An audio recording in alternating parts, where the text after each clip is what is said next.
दोस्तों एक बार फिर से आपका स्वागत करते हैं आज के इस एपिसोड में। और आज का ये एपिसोड हमारा दूसरा होने जा रहा है जेकेएसएसबी फॉरेस्टर के लिए। और इस आज के एपिसोड में हम पढ़ने जा रहे हैं डिसीजन मेकिंग प्रॉब्लम सॉल्विंग का, जो हमारा बाकी पोर्शन है। और ये हमारा सेकंड आज की ये हमारी क्लास होने जा रही है। तो भाई इससे पहले अगर आप इस चैनल पे पहली बार आए हैं और आपने ये इससे पहले की वीडियो नहीं देखी, तो मैं आपसे रिक्वेस्ट करना चाहूंगा कि अभी इस वीडियो को क्लोज करके आप पार्ट 1 देखें और पार्ट 1 देखने के बाद यहाँ पे आए। बाकी आप लोगों के लिए एक प्लेलिस्ट अलहदा से बना दी जाएगी फॉरेस्टर एस्पिरेंट्स के लिए, ताकि वो ये डिसीजन मेकिंग का ये जो टॉपिक है इसको अच्छी तरह से कवर करें। और मैं आपको बता दूं दोस्तों कि मैं अब आपको डिसीजन मेकिंग प्रॉब्लम सॉल्विंग के सारा टॉपिक कंप्लीट करने के बाद मैं आप लोगों के लिए मल्टीपल चॉइस क्वेश्चन लाऊंगा प्रैक्टिस के लिए, सो दैट आपकी एग्जाम तक जो है वो तैयारी हो जाएगी। ठीक है, बहुत सारे लोग कहते हैं कि सर एग्जाम कब होगा, एग्जाम कब। यार लिटरली दिमाग खराब करके लाया है बच्चों ने। बहुत ज्यादा मैसेजेस आ रहे हैं कि भाई सर एग्जाम कब बताओ, एग्जाम कब होगा, एग्जाम कब। मुझे एक बात बताओ यार, ऑनेस्टली मुझे बताओ, अगर मैं आप लोगों से पूछूं, क्या आप मुझे बता सकते हो ऑनेस्टली एंड ईमानदारी से कि आपकी तैयारी कितनी है फॉरेस्टर के लिए? I know most of you will not answer, will not be able to answer my question honestly कि हम तैयार हैं इस एग्जाम के लिए या नहीं। तो भाई अभी आपके लिए टाइम मिल रहा है तो भाई पढ़ो ना यार। ठीक है, जो रिमेनिंग पोर्शन है आपके वो तो कंप्लीट करो। ठीक है, चलिए ये पीडीएफ आपको मेरे टेलीग्राम चैनल पे मिल जाएगा। थोड़ा सा रिकैप करते हैं लास्ट के जो आपका डिसीजन मेकिंग है उसको थोड़ा रिकैप करते हैं, और रिकैप करने के बाद आगे हम चलते हैं जो हमारा टॉपिक है। सो डिसीजन मेकिंग क्या होता है? डिसीजन मेकिंग का मतलब ये होता है किसी भी कोई भी फैसला लेना। ठीक है, मतलब आपने किसी भी चीज को करने का इरादा करने को क्या बोलते हैं? डिसीजन मेकिंग कहते हैं। मिसाल के तौर पर, फॉर एग्जाम्पल, आपने क्या काम करना है? आपको जो है आपको आईएएस करना है। ठीक है, आपको आईएएस करना है, लेकिन आप अभी कंफ्यूजन में हो भाई कि मुझे क्या करना है। मुझे आईएएस करना है लेकिन मुझे क्लियर नहीं हो रहा है मैं करूं या नहीं करूं। मेरे पास ये नहीं है, मेरे पास मटेरियल नहीं है, मुझे गाइडेंस नहीं है, ये है वो है ना। तो अगर आप इस डायलेमा में हैं और इस प्रॉब्लम में हैं कि मैं डिसाइड नहीं कर पा रहा, अब मिसाल के तौर पर उसके बाद मेरी आपकी मुलाकात होती है किसी एक बेहतरीन जो है वो मेंटोर से, और वो आपको यूपीएससी के पूरे स्ट्रक्चर के साथ वाकिफ कराता है और एक्सप्लेन करता है प्री क्या होता है, मेंस क्या होता है, और उसके बाद इंटरव्यू क्या होता है, दोनों का सिलेबस क्या होता है, सोर्सेज क्या फॉलो करने होते हैं। और उसके बाद आप फाइनली डिसाइड कर लेते हो कि अब मुझे यूपीएससी की तैयारी करनी है, चाहे मुझे 1 साल लगे या फिर 2 साल लगे, लेकिन मैं 1 साल के अंदर अंदर कोशिश करूंगा मेरा पूरा सारा सिलेबस जो है वो कंप्लीट हो जाए, प्लस मेरी रिवीजन, प्लस मेरे टेस्ट हो जाए। ये सारी चीज जो है वो आप डिसाइड, और लिटरली फिर आप क्या काम करते हो, नेक्स्ट 1 साल तक जो है वो, नेक्स्ट 1 ईयर तक आप गायब हो जाते हो हर जगह से, और फिर आप पढ़ाई स्टार्ट करने लग जाते हो यूपीएससी के लिए। तो इसका मतलब ये हुआ कि आपने डिसीजन ले लिया, कुछ आपने कुछ ऐसा कदम उठाया, कुछ ऐसा स्टेप आपने उठाया जिससे जो है वो आपकी पूरी लाइफ इन्फ्लुएंस हो गई।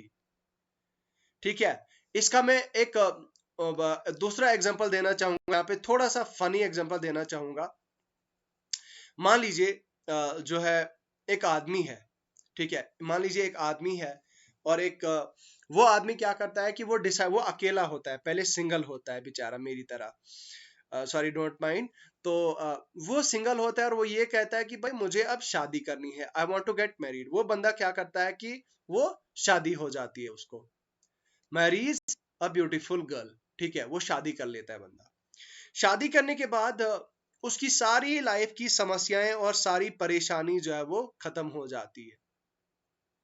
ठीक है, अब इसका मतलब ये हुआ कि अब मान लो ये, अगर इसने अभी तक शादी नहीं की थी, इसने अभी तक वेडिंग मतलब अपनी शादी नहीं की थी, तो इसकी लाइफ में बहुत सारी प्रॉब्लम चल रही थी, लेकिन अचानक जब इसने शादी कर ली तो वो सारी परेशानियां जो है वो इसकी खत्म हो गई। तो इसका मतलब ये हुआ कि जो इसने शादी का डिसीजन लिया था वो डिसीजन कहीं ना कहीं बहुत बेहतरीन इसके लिए साबित हुआ। तो कहने का मतलब ये हुआ कि डिसीजन मतलब कोई भी लाइफ का एक ऐसा कदम उठाना जिससे आपकी पूरी लाइफ इन्फ्लुएंस हो। तो गोया कि यहाँ पे मान लो मैंने ही शादी कर ली, ठीक है, मेरी लाइफ में बहुत सारी जो है वो समस्याएं चल रही हैं फॉर एग्जांपल, तो मैं क्या करता हूँ कि मैं किसी एक मोहतरमा से शादी कर लेता हूँ और मेरी लाइफ की सारी परेशानियां जो है वो दूर हो जाती हैं। तो फिर तो मुझे लगता है कि नहीं यार, मुझे तो शायद 2 साल पहले शादी करनी चाहिए थी, लेकिन I am late, I am very late, कि नहीं यार मुझे पार्टनर बहुत अच्छा मिला एंड या मुझे अपने पार्टनर की वजह से आज तक बहुत सपोर्ट मिला होता। लेकिन खैर क्या होता है कि मैंने जब शादी कर ली तो मेरी शादी करने के बाद मेरी लाइफ बहुत अच्छी होगी। दैट मीन्स वो शादी जो मैंने की वो मैंने क्या किया, वो मैंने एक डिसीजन लिया भाई, वो मैंने डिसीजन ले लिया और डिसीजन लेने के बाद मैंने शादी जो है वो कर ली, ठीक है। तो दैट मीन्स आपकी पूरी लाइफ जो है वो इन्फ्लुएंस हो गई, आपकी लाइफ पे पूरा का पूरा उससे असर पड़ा। वो नेगेटिव भी हो सकता है, पॉजिटिव भी हो सकता है, पॉजिटिव सेंस में भी हो सकता है। Now talking about the types of decisions. Decisions क्या है, ये आज का हमारा ये लेक्चर है। और डिसीजन क्या होते हैं, देखिए, एक होते हैं आपके स्ट्रेटेजिक, आपकी स्ट्रेटेजी होती है प्रॉपर एक, उसके बाद टैक्टिकल डिसीजंस होते हैं, ठीक है, उसके बाद ऑपरेशनल डिसीजंस होते हैं। अब जो स्ट्रेटेजिक, ये हमारा एक हायरार्की है प्रॉपर, यहां पे आप देख सकते हैं। देखो, ये जो स्ट्रेटेजिक इंफॉर्मेशन होती है, ये यूजुअली स्ट्रेटेजिक डिसीजन जो है वो लिए जाते हैं एग्जीक्यूटिव इंफॉर्मेशन सिस्टम में। मतलब आप किसी एक पोस्ट पे जो है वो, किसी एक पोस्ट पे बहुत बड़े पद पे आप बैठे हुए हो, उस टाइम पे आपको एक प्रॉपर स्ट्रेटेजिक जो है वो डिसीजन लेना होता है। एक तरह का ऐसा डिसीजन होता है जिसमें आपको प्रॉपर स्ट्रेटेजी जो है वो देखनी पड़ती है। Tactical decision, management information system, तो मिस, तो मैनेजमेंट इंफॉर्मेशन सिस्टम के लिए किस तरह का आपको डिसीजन लेना है, कैसे आपको जो है वो अपनी इंफॉर्मेशन सिस्टम को मैनेज करना है, किस तरह से चलाना है, उसके लिए जो आप कदम उठाते हैं, जो स्टेप्स आप उठाते हैं, वो आता है आपका टैक्टिकल डिसीजंस के अंडर। और उसके बाद ऑपरेशनल डिसीजन आते हैं, transaction posting processing system, transaction तो ऑपरेशन ऐसे डिसीजन होते हैं जिसमें आपकी जब वो कोई प्रैक्टिकल चीज होती है, ऑपरेशनल होता है, ठीक है, ट्रांजैक्शन प्रोसेसिंग सिस्टम होता है। Now strategic decision and routine decision, देखिए सबसे पहले स्ट्रेटेजिक की अगर बात करें और रूटीन की अगर बात करें, तो रूटीन डिसीजन आपका, आप जानते हैं कि ये एक मैनेजर जो है वो डेली लाइफ में जो लेता है आपके, वो रूटीन में आपका कहलाता है, आपका रूटीन में आपका डिसीजन कहलाता है, ठीक है। मान लीजिए आपने, एक मैनेजर है, एक बैंक मैनेजर जो है वो, बैंक मैनेजर क्या डिसाइड करता है एक दिन पे, पर डे में मान लो अगर उसके पास 200 एम्प्लॉइज काम कर रहे हैं उसके अंडर, और 200 में से अगर मान लीजिए उन 200 एम्प्लॉइज का तो खैर अपना अपना काम है, लेकिन मान लीजिए कोई ऐसे जो है वो मान लीजिए कोई उसको रिक्वेस्ट करता है, या फिर मान लीजिए किसी एम्प्लॉय के बारे में कंप्लेंट फाइल करता है कि भाई उस आपके एम्प्लॉय ने ये काम सही ढंग से किया नहीं, ट्रांजैक्शन की नहीं, तो अब यहाँ पे मैनेजर जो है वो अपना एक डिसीजन लेता है, उसको बुलाता है अलहदा से, उसको कौंसल करता है, वगैरह वगैरह कुछ ऐसे डिसीजन लेता है, या फिर उस बंदे को कैशर की जगह से दूसरी जगह उठा देता है, दूसरी जगह बिठा देता है। वो क्या है कि वो डेली लाइफ में, मतलब कुछ ऐसे डिसीजन होते हैं जो डेली लाइफ में लिए जाते हैं। ये फिर आप, ये जरूरी नहीं है कि एक मैनेजर ही डेली लाइफ डिसीजन ले सकता है, हम भी अपनी लाइफ में डेली रूटीन डिसीजंस जो है वो लेते हैं, ठीक है, रूटीन वाइज डिसीजन लेते हैं। अब मान लीजिए मेरा क्या है, फॉर एग्जांपल आप क्या है कि आप वर्किंग है, आप ऑफिस में काम कर रहे हैं, गवर्नमेंट ऑफिस में काम कर रहे हैं, और आप पूरा दिन काम कर रहे हैं और पूरा दिन काम करने के बाद आपको ये प्लान करना है कि भाई मेरे को स्टडी भी करनी है, मेरे को पढ़ाना भी है, मेरे को कंटेंट भी बनाना है, तो मैंने डिसाइड कर लिया कि चलो ठीक है भाई, आज मैं एक काम करता हूँ, आज रात को 6 बजे के बाद मैं कंटेंट बनाऊंगा, आज मैं डिसीजन मेकिंग प्रॉब्लम सॉल्विंग पर रिसर्च करूंगा, और रिसर्च काफी ज्यादा रिसर्च करने के बाद अगर मुझे थोड़ा कंटेंट आज मिलेगा, थोड़ा मैं और कर लूंगा, थोड़ा मैं 3-4 दिन मिला के बहुत ही तगड़ी मेहनत के बाद मैं ये डिसीजन लूंगा, और इससे जो है वो मतलब रूटीन में जो है वो मैं अलग अलग डेली डेली डिसीजन लूंगा। किसी दिन मैं आपको साइंस के टॉपिक पढ़ाऊंगा, किसी दिन फीमेल सुपरवाइजर, किसी फॉरेस्टर का, तो दोज आर रूटीन डिसीजंस, ठीक है।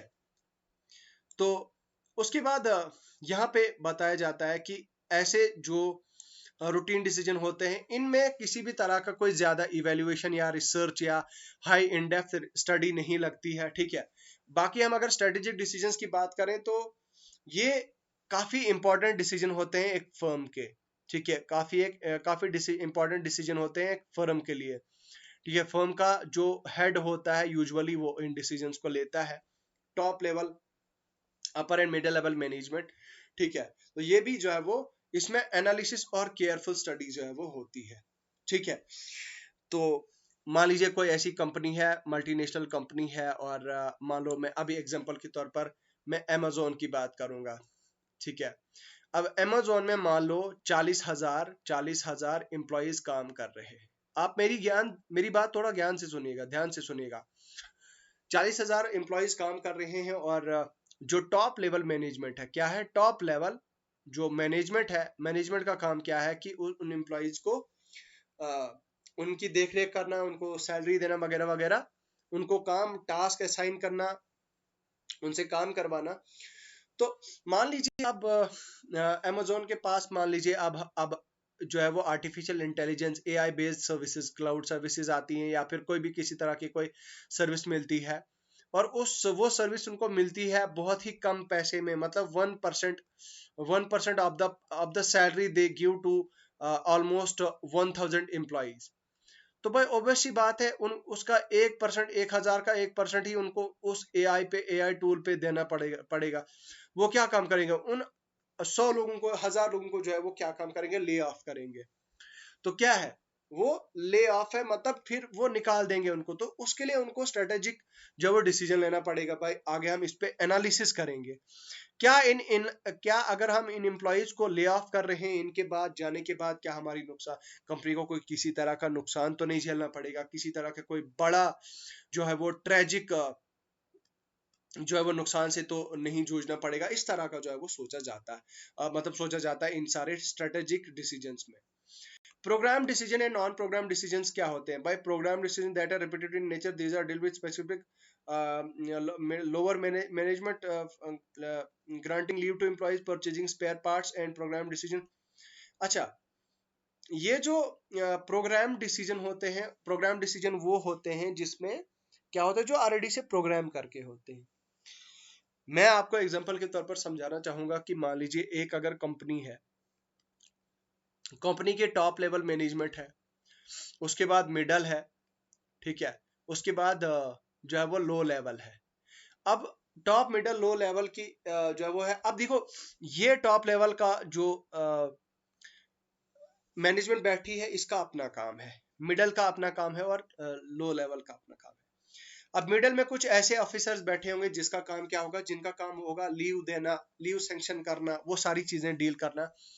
तो ये क्या, अब वो ऑलरेडी प्रोग्राम होगा, उनको ऊपर से डायरेक्शन होगी कि भाई हाँ भाई ठीक है, एक एम्प्लॉई है, उसको साल की 15 दिन की कैजुअल लीव मिलेगी, उसको साल की 1 मंथ की जो है वो अर्नल लीव मिलेगी, ठीक है। इस तरह के जो है प्रोटोकॉल्स ऑलरेडी होते हैं, प्रोग्राम्ड होते हैं कि भाई हाँ भाई किस एम्प्लॉय को जो है वो कितनी छुट्टियां मिलेंगी, किसको छुट्टियां नहीं मिलेंगी। इनफैक्ट ये सारी चीजें जो है वो डिसाइडेड होती हैं ऑलरेडी, जो है वो डिसीजन लिया हुआ होता है इनके ऊपर। तो इनको भी प्रोग्राम्ड होता है, क्या होता है, प्रोग्राम्ड होता है, मतलब ये प्रोग्राम करके होता है ऑलरेडी।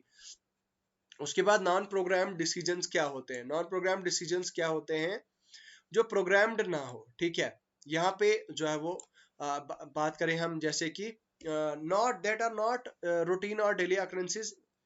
तो मान लीजिए आपका आपकी जो आपने एक कंपनी ओपन की, ठीक है, आपने एक कंपनी ओपन की और कंपनी का नाम कुछ भी रख दिया आपने, बहुत बड़ी जो है वो एक शोरूम, मान लीजिए शोरूम आपने ओपन कर लिया एक सिटी में, एक्स सिटी में, मान लो जम्मू में। तो वो जो शोरूम आपने ओपन किया जम्मू में, उस शोरूम में, उस शोरूम के 1 साल तक वो बहुत अच्छा चला आपको। अब आप क्या डिसाइड करोगे? अब आप डिसाइड करोगे कि नहीं, मुझे एक और शोरूम खोलना है, ठीक है, क्योंकि वो स्ट्रक्चर्ड नहीं होगा ऑलरेडी, या प्रोग्राम्ड नहीं होगा कि नहीं कल को हमें जरूरत पड़ सकती है हमें एक और शोरूम ओपन करने की या फिर हेड ऑफिस ओपन करने की। हो सकता है ये चीज पहले से ही प्रोग्राम्ड ना हो। तो बताया जा रहा है कि भाई अनस्ट्रक्चर्ड और नॉन प्रोग्राम्ड डिसीजंस ऐसे डिसीजंस होते हैं जिनका पता नहीं होता कि हमें लेने चाहिए। फिर आप क्या काम करते हो? आप डिसाइड करते हो कि हमने जो है वो, अब हमने दूसरा ब्रांच का ऑफिस, हेड ऑफिस जो है वो ओपन करना है। तो वो क्या आता है? वो आपका नॉन प्रोग्राम्ड आता है। उसके बाद policy decision and operating decisions क्या होते हैं? Tactical decision pertaining to the policy and plumbing of a firm are known as policy decision, are reserved for the management. अच्छा, टैक्टिकल डिसीजन, पॉलिसी डिसीजन मतलब किसी भी, कोई भी पॉलिसी नई जो है वो आपकी फर्म के लिए, आपकी फर्म के लिए कोई भी नई पॉलिसी है, कोई भी रूल है, कोई भी गाइडलाइन है, उस गाइडलाइन के तहत के रिलेटेड अगर कोई डिसीजंस लेने हैं, वो सिर्फ काम होता है आपकी फर्म की टॉप लेवल की मैनेजमेंट का, ठीक है, जो सारे सबसे टॉप पे, आपकी टॉप पे सबसे ऊपर बैठती है आपकी ऑफिसर लेवल, आपकी मैनेजमेंट, वो इन चीजों को देखती है। बाकी operative decision are the necessary to put the policy decision into the action, ठीक है। उसके बाद जो है वो, अगर हम बात करें तो नेक्स्ट आता है हमारा organisation decision and personal decision. तो भाई ऑर्गेनाइजेशनल डिसीजन क्या होते हैं? मतलब आप क्या हो? आप सीईओ हो, सीईओ चीफ एग्जीक्यूटिव ऑफिसर हो आप किसी कंपनी के, और उस कंपनी में आपने क्या काम करना है? आपने ट्रेनिंग पे भेजना है, ट्रेनिंग पे भेजना है, ट्रेनिंग कोर्स पे आपके 200 एम्प्लॉइज को, ठीक है, 200 एम्प्लॉइज को। तो आपने क्या काम किया कि किसी भी, आपने क्या काम किया, उन 200 लोगों को आपने उठा के भेज दिया कोर्स के लिए आपकी मर्जी से, जो आपके हिसाब से वेल एफिशिएंट है और जिनका आपकी ऑर्गेनाइजेशन में काफी अच्छा जो है वो रोल है, और काफी अच्छा जो है वो काम करते हैं आपकी ऑर्गेनाइजेशन में। तो that is what, that is organisation decision. वो आपने डिसीजन ले लिया, उनको जो है वो अपने कोर्स पे भेज दिया, हाँ भाई ठीक है, उसके बाद उनकी प्रमोशन हो जाएगी। तो दैट इज ऑर्गेनाइजेशन डिसीजन। और पर्सनल, भाई पर्सनल डिसीजन के बारे में मैंने कल आपको बहुत डिटेल्स शेयर की थी आपके साथ, इसके बारे में मैंने आपको बहुत ज्ञान दिया था कल, ज्ञान दिया था कि भाई पर्सनल डिसीजन मैंने आपको अभी बताया कि मुझे आज जिम जाना है, मेरे को आज शाम को जिम जाने का मूड नहीं करता, तो मैं क्या काम करूंगा? भाई मैं नहीं जाऊंगा, ठीक है, नहीं मैं जाऊंगा, ठीक है। उसके बाद मैं कहता हूँ नहीं यार मुझे जाना चाहिए, फिर मैं कहूंगा नहीं जाना चाहिए, फिर फाइनली मैं क्या काम करता हूँ? मैं चले जाता हूँ और वर्कआउट करके आता हूँ। That is what, that is personal decision. भाई अपनी मर्जी है, जिधर चाहो उधर करो, जिधर चाहो उधर जो है वो डिसीजन लो, काम करो, ठीक है। तो जो आपकी मर्जी है, आपकी मर्जी के हिसाब से ही होगा, तो उसको हम क्या, that is what, that is so called your, आपका जो है वो पर्सनल डिसीजन आता है, ठीक है। उसके बाद individual decision and group decision. अब देखो यार, इंडिविजुअल डिसीजन क्या होते हैं? भाई आप इंडिविजुअल, आप हो, आप जो है वो मैनेजर हो अपनी कंपनी के, तो भाई ऑब्वियसली आप, कोई ऐसा स्टेप है जो आप खुद लोगे। मान लो कल कल मान लो, अगर मान लो कल फ्राइडे है, आप अपनी एम्प्लॉयज को अनाउंस करते हो कि भाई चलो कल फ्राइडे को सारे लोग चिल करेंगे, सारे लोग वीकेंड पे जाएंगे। मान लो सैटरडे को ऑलरेडी गेस्टेड हॉलीडे है, और आपने क्या कहा अपने एम्प्लॉयज को कि ठीक है भाई, आप फ्राइडे को भी ऑफ ले लो और आप चले जाओ वीकेंड पे, एंजॉय करके आ जाओ। तो that is what, that is क्या है? आपका इंडिविजुअल डिसीजन है, ठीक है। आपने क्या काम किया? इंडिविजुअल डिसीजन लिया, individual decision and group decision. तो कई बार क्या होता है कि भाई मान लो कंपनी की स्मूथ फंक्शनिंग के लिए आपने क्या काम किया? स्मूथ फंक्शनिंग के लिए आपने क्या काम किया कि आपने ग्रुप डिस्कशन किया। मान लो मेरे पास, मैं आपको सिंपल से एग्जांपल के तौर पे समझाना चाहूंगा कि मान लो मेरा यूट्यूब चैनल है, मेरे 25,000 सब्सक्राइबर्स हो चुके हैं थैंकफुली। अब मैं क्या काम करूंगा, मैं अपनी एक टीम बनाऊंगा। टीम में मैं बहुत ही हाईली क्वालिफाइड और बहुत ही एफिशिएंट लोगों को हायर करूंगा। और एफिशिएंट लोगों को हायर करने के बाद मान लो 1 2 3 4 5 6 7 लगभग कोई 6 बंदों की टीम मैंने खड़ी कर दी। जैसे ही मैंने इस टीम को खड़ा कर दिया और उसके बाद मैंने ये इनसे टीम से कहा कि भाई अब हम एक डिसीजन लेने जा रहे हैं, अब आप बताएं कि हमें किस तरह से अपने ऑर्गेनाइजेशन को आगे की तरफ ले जाना चाहिए, क्या हम इसके लिए ऑफलाइन कोचिंग इंस्टीट्यूट ओपन कर सकते हैं या नहीं। तो अब हम बहुत सारी ऐसी चीजें हैं जो मैं अपनी ग्रुप मेंबर्स के साथ डिसाइड करूंगा। मेरे ग्रुप मेंबर्स मुझे सजेशन देंगे कि सर ठीक है, हम अगर इसका कोचिंग इंस्टीट्यूट ओपन करते हैं तो इससे क्या हमें बेनिफिट मिलेगा, इसका क्या फायदा हमें मिलेगा।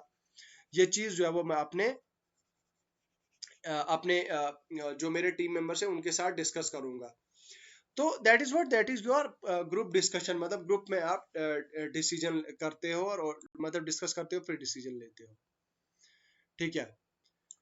और उसके बाद रेशनल डिसीजन मेकिंग में क्या होता है कि भाई देखो, इसमें एक प्रोसेस होता है। आप सबसे पहले गोल करते हो आइडेंटिफाई, ठीक है। उसके बाद प्रॉब्लम आप उसके बाद उसके एनालाइज करते हो और उसके बाद फिर चूज करते हो। अगर इसको हम थोड़ा डीपली पढ़ें तो इसके कैरेक्टरिस्टिक्स क्या होते हैं, बोलता है कि ये एनालिसिस और रीजनिंग के बेसिस पे जो आपके रेशनल डिसीजन होते हैं वो लिए जाते हैं और उसमें लॉजिकल और सिस्टमैटिक अप्रोच फॉलो की जाती है। Mechanical decision involving clear criteria, ठीक है। तो जिसमें एक प्रॉपर क्लियर क्राइटेरिया अजम्पशंस क्या होता है, people are rational make decision benefit maximise cost, benefit decision that benefit and minimise cost. भाई लोग ऐसे डिसीजन लिए जाते हैं, पर्सनल डिसीजन लेते हैं, ऐसे डिसाइड करते हैं ताकि वो उनकी जो भी है एज्यूम किया जाता है कि भाई उनकी कॉस्ट को जो है वो जितना ज्यादा हो सकता है कम करें। People have full information available, ठीक है, लोगों के पास फुल इंफॉर्मेशन अवेलेबल होती है। उसके बाद इंफॉर्मेशन इज एक्सेसिबल, हर जगह जो है वो कॉग्निटिव है, एबिलिटी, टाइम एंड रिसोर्सेज है। उसके बाद people will choose the best alternative. Herbert's Herbert Simon's bound rationality. अब ये रेशनलिटी को कैसे डिफाइन करते हैं, इनकी एक डिस्क्रिप्टिव अप्रोच है, एडमिनिस्ट्रेटिव मॉडल है इनका अपना। और उसके बाद रेशनल बिहेवियर बात की जा रही है। Simon, people have readily have full information, people have limited time. ये सारी चीजें जो है वो होती हैं, ठीक है। उसके बाद अगर हम नीचे चलें तो यहाँ पे आप देखिए सिंटैक्सिस मेथड्स जो है वो क्या होता है। देखिए डिसीजन सिस्टम के बारे में